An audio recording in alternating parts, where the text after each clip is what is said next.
Je suis Sébastien Dubuis. Je m'occupe du développement commercial chez E2 PME et j'ai joué le rôle du secrétaire, administrateur dans le cadre du projet. Le titre de notre projet, c'est de visualiser, de comprendre et d'adopter des mesures d'efficience énergétique dans le domaine de la production industrielle. Ça consiste à intégrer une démarche d'efficience énergétique au sein des entreprises très actives dans le domaine de la microtechnique et d'évaluer avec elles la pertinence de cette démarche. Les plus grands challenges dans cette étude ont été finalement de fédérer le groupe derrière une démarche et puis derrière une logique et puis de continuer à animer et puis à faire des progrès de séance en séance tout en étant sûr que les entreprises participantes aient le temps, l'énergie et les ressources nécessaires pour tester le produit, tester l'efficacité du produit et aussi d'améliorer ou d'implémenter une bonne communication à l'intérieur des équipes dans les usines. Le feedback par rapport au projet InnoBooster est très positif du point de vue de la start-up. On a pu accéder à un public très large, très éclairé, qui était très compétent avec une énorme motivation.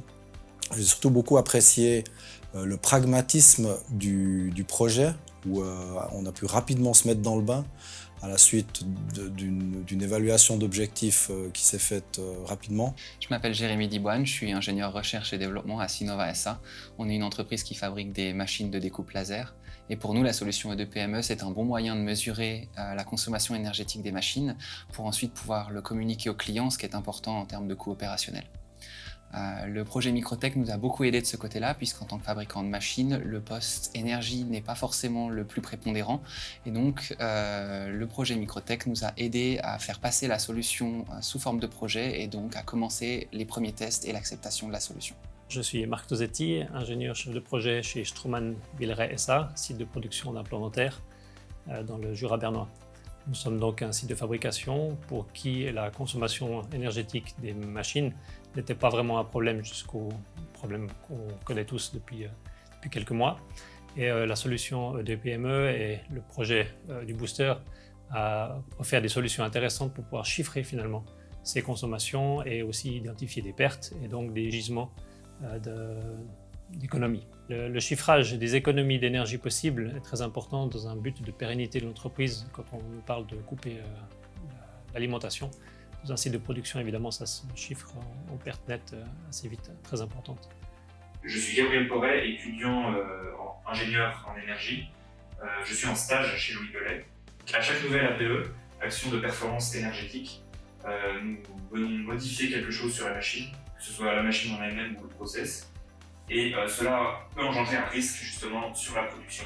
Donc au sein du booster, nous avons pu travailler étroitement avec les différents industriels. Nous avons pu partager nos points de vue sur la solution E2 PME et partager également toutes nos idées en commun. Je suis Richard Paquier, je suis le cofondateur d'E2 PME, ingénieur en électrotechnique, et je suis l'initiateur de la démarche. On a tiré pas mal d'enseignements finalement de ce travail InnoBooster. Les étapes suivantes, ça va être de continuer à bien vulgariser ces outils et puis travailler aussi sur les rôles dans les entreprises. Et puis on a découvert pas mal de choses justement en travaillant avec des gens qui ne sont pas des clients mais qui sont des... voyez, il y a cet esprit collaboratif. Et puis du coup, on va essayer de mettre en application ces enseignements. Je n'ai pas encore les contrats signés, mais je crois qu'il y a une intention, en tout cas des partenaires, de continuer ces démarches. La forme de suite n'est encore pas clairement définie, mais il y a de toute façon une volonté effectivement de renforcer cette démarche d'efficience énergétique dans ces différentes entreprises.